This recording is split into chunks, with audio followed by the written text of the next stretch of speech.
Welcome to Taiwan Headlines, news that impacts the future of Taiwan. I'm Donovan Smith. 5 more domestically transmitted COVID-19 cases linked to Taoyuan General Hospital have been identified, bringing the latest domestic outbreak up to 9. The Central Epidemic Command Center has set up a command center at the hospital in response. Lawmakers are calling for the removal or replacement of an old school map of the Legislative Yuan, which places the capital of the Republic of China in Nanjing and portrays Mongolia as part of its territory.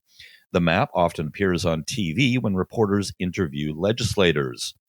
KMT legislator William Zhang said that the map is accurate until the Constitution and laws are amended to change the nation's official territory. I'm pretty sure the Constitution and laws are not being followed in Nanjing or Mongolia.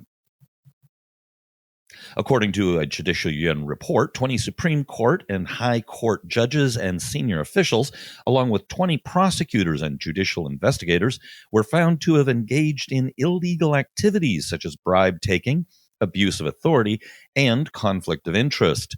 The report confirmed the Control Yuan's previous findings that tied more than 200 judicial personnel to a corruption scandal.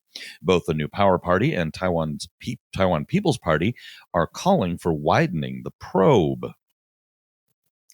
The Supreme Court has remanded a case involving 8 Sunflower Movement activists who were previously given 2 to 4 month prison terms over the occupation of the Executive Yuan in 2014 to the High Court for retrial and stated the defendants should receive more lenient sentences. In its ruling, the court revoked the guilty verdicts and ordered a retrial based on the argument that the defendants were exercising their right of resistance or civil disobedience as part of their right to freedom of expression. The right of resistance is used to protect and restore a democratic constitutional order and is legal and legitimate under the Constitution, the court said. The Control Yuan has passed 11-0 an impeachment case against former presidential office spokesman Ernesto Dingyungong for his involvement in a sex scandal involving multiple extramarital affairs. The case has now been forwarded to the disciplinary court, which will decide what punishment Ding will receive. Hanhai, aka Foxconn, has established a 50-50 joint venture with Chinese automaker Zhejiang Geely Holding Group that will build cars for others through contract manufacturing.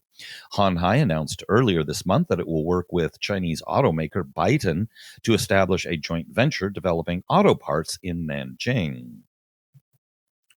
Asked at a daily news briefing how China would follow through on its pledge to make the United States, quote, pay a heavy price for its engagements with Taiwan, a foreign ministry spokeswoman said, owing to the wrong actions of the United States, China has decided to impose sanctions on responsible U.S. officials who have engaged in nasty behavior on the Taiwan issue. She didn't elaborate further. Palau's president-elect has vowed to stand up to Chinese bullying in the Pacific and said the small archipelago nation will stand by its alliances with true friends, the United States and Taiwan. He told The Guardian, quote, Palau's position as a friend of Taiwan has caused a lot of collateral damage for Palau. Other countries that do not like this relationship do things in the international community, like the UN and other Pacific organizations, to try to disrupt what Palau is promoting. I think that's the nature of larger nations who want to bully. No prizes for guessing which other country he's referring to.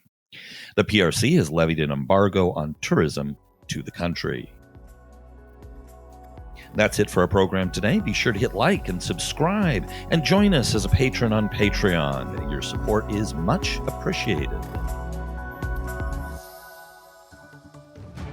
This has been brought to you by the Taiwan Report. For more content like this, become our patron at report.tw.